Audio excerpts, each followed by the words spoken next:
ये प्रयास हमारा चल रहा है सभी बॉर्डरिंग डिस्ट्रिक्ट्स में, और यहाँ पे भी दादरी में काफी अच्छा काम हुआ, भिवानी में भी पीछे शुरू किया गया है। तो इसको हमने हर जिले में टीम बना रखी है जो डोर टू डोर जाएंगी, गाँवों को, एक एक गाँव को लेकर के डोर टू डोर जाके ये काम करेंगे। तो इसमें हमें कामयाबी कुछ हद तक मिली है, और हमारे अधिकारियों ने करीब 4,000 से ज्यादा गांव ऐसे हैं जो उन्होंने नशा मुक्त अपनी तरफ से घोषित किए। जरूरी नहीं कि वो सारे आज की तारीख में नशा मुक्त हो गए हों, पर अगर 70% भी हो गए तो वो भी एक अचीवमेंट है। और टारगेट हमारा ये है कि हम इसको 70% पे इस साल के अंत तक लेके जाएं। और जो पिछले 4,000 गांव हैं उनमें अगर कोई छूट गया, कोई ऐसा गांव है जहां अभी भी बच्चे हैं जो नशा करते हैं, तो उनकी रीवेरिफिकेशन का एक मुहिम अभी पिछले 2 महीने पहले शुरू की। एक्स्ट्रा टीमें बनाई गई हैं और उनमें रीवेरीफाई कर रहे हैं, हर डोर टू डोर जाकर के ये देख रहे हैं कि कुछ कोई और, कई बार क्या होता है कुछ लोग रिलैप्स कर जाते हैं, कुछ नए लोग नशा शुरू कर देते हैं, कुछ नए लोग आके नशा बेचना शुरू कर देते हैं। तो वो सारी चीज़ों का फिर से एक बार रीअसेसमेंट हो जाएगी, एक दोबारा से एफर्ट हो जाएगी। और प्रयास ये है कि हम इसको संख्या को, जो 4,000 की संख्या है, इस साल के अंत तक 5,000 से बढ़ा के 70% हम लेके जाएं, और बचे हुए 30% फिर अगले साल देखेंगे। एक जो मुद्दा है वो है हमारे फार्मासिस्ट, जो ये दवा की दुकानें हैं, यहाँ से कुछ ऐसी टेबलेट्स हैं, ऐसी दवाइयाँ हैं जो नशे के लिए इस्तेमाल होते हैं, तो खो दिया। जैसा आप कहते हैं कि बेटियाँ सबकी साझी होती हैं, माँ बाप का और परिवार का जो दुख है वो हम सब समझते हैं, और इस दुख की घड़ी में हम उनके साथ खड़े हैं। परसों रात, जैसा कि आप जानते हैं, वो परिवार की तरफ से एक मांग प्राप्त हुई कि इस केस की इन्वेस्टिगेशन को सीबीआई को दे दिया जाए। तो परसों रात को ये पहली मर्तबा ये डिमांड आई, जिसको तुरंत सीएम साहब ने उसको माना और ट्वीट भी किया। और कल सुबह फिर एक और डिमांड प्राप्त हुई कि इसका जो एक तीसरा पोस्टमार्टम एम्स से कराया जाए। तो उसमें भी तुरंत हमने कोऑर्डिनेट करके एम्स से कल ही, जैसा कि आप जानते हैं, तीसरा पोस्टमार्टम भी करवाया गया।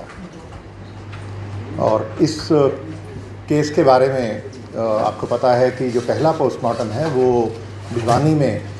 बोर्ड के माध्यम से करवाया गया था, और उसके बाद एहतियातन एक और पोस्टमार्टम पीजीआई रोहतक, जो हमारा सबसे पुराना, सबसे रेप्यूटेड हॉस्पिटल है स्टेट में, तो वहाँ से सेकंड पोस्टमार्टम कराया गया। डॉक्टर्स ने कुछ सैंपल लिए और वो सैंपल्स से उन्होंने हिदायतें दी कि कुछ टेस्ट करवाए जाएं ताकि वो ओपिनियन अपनी दे सकें। वो सारे टेस्ट हमारी फॉरेंसिक साइंस लैब जो मधुबन में और रोहतक में हैं, राष्ट्रीय स्तर की लैब्स हैं, तो उनमें वो टेस्ट करवाए गए और सोमवार को कुछ रिपोर्ट्स प्राप्त हुई। उसके बाद पीजीआई रोहतक के डायरेक्टर ने एक बोर्ड ऑफ डॉक्टर्स, जो सीनियर डॉक्टर्स हैं, उनका एक बोर्ड बनाया और वो गठित करके वो सारी रिपोर्ट्स उनके सामने रखी गई, और पोस्टमार्टम की दोनों रिपोर्ट्स के आधार पे उन्होंने अपनी ओपिनियन दी। और जैसा मैंने बताया कि हमारे, और हम सब जानते हैं कि पीजीआई रोहतक में हमारा सबसे पुराना, सबसे रेप्यूटेड हॉस्पिटल है, बहुत काबिल डॉक्टर हैं, और हमारी जो फॉरेंसिक साइंस लैब्स हैं वो भी राष्ट्रीय स्तर की हैं और अंतर्राष्ट्रीय मानकों के मुताबिक वो अपने सभी टेस्ट करते हैं। तो ये जो निर्णय हुआ सीबीआई को देने का, किसी भी तरीके से कोई उनकी, हमारे जो वैज्ञानिक हैं और जो हमारे डॉक्टर हैं, उनकी निष्ठा और काबिलियत पर कोई प्रश्न चिन्ह नहीं है, बल्कि क्योंकि परिवार की मांग थी और ये ट्रांसपेरेंसी की एक जो कमिटमेंट है सरकार की, उसके तहत कि सब कुछ ट्रांसपेरेंटली किया जाए और जन भावना का ध्यान रखते हुए ये निर्णय लिया गया। और इसमें जैसे ही परसों रात डिमांड आई, उसको तुरंत मान करके इस केस को जल्दी ही ट्रांसफ़र कर दिया जाएगा। उसकी एक प्रक्रिया है, वो पूरी करके ये सीबीआई को चला जाएगा। और जिन परिस्थितियों में भी ये एक प्रकरण हुआ, ये सारा घटनाक्रम, वो सारी परिस्थितियां भी इसमें निकल करके सीबीआई की जांच में सामने आ जाएंगी। तो इस सारे प्रकरण में बहुत सारे लोगों ने, काफ़ी जो इलाके के, भिवानी ज़िले के सामाजिक लोग और दूसरे लोगों ने बड़ा अच्छा इसमें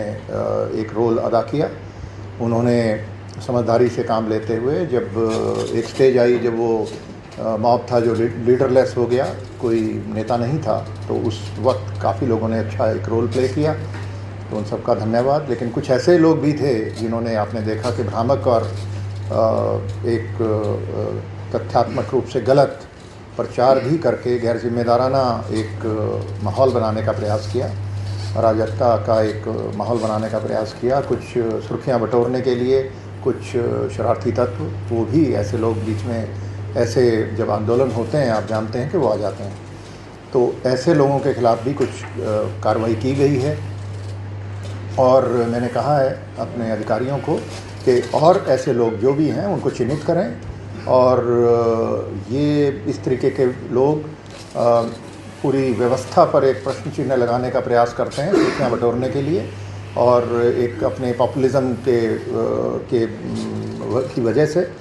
तो इनको चिन्हित करना ज़रूरी है, और जो भी कानून के मुताबिक एक्शन ज़रूरी है इनके विरुद्ध लिया जाएगा, क्योंकि इस प्रकार के लोग पूरे लोकतंत्र पर एक तरह से प्रश्न चिन्ह लगाने का प्रयास करते हैं।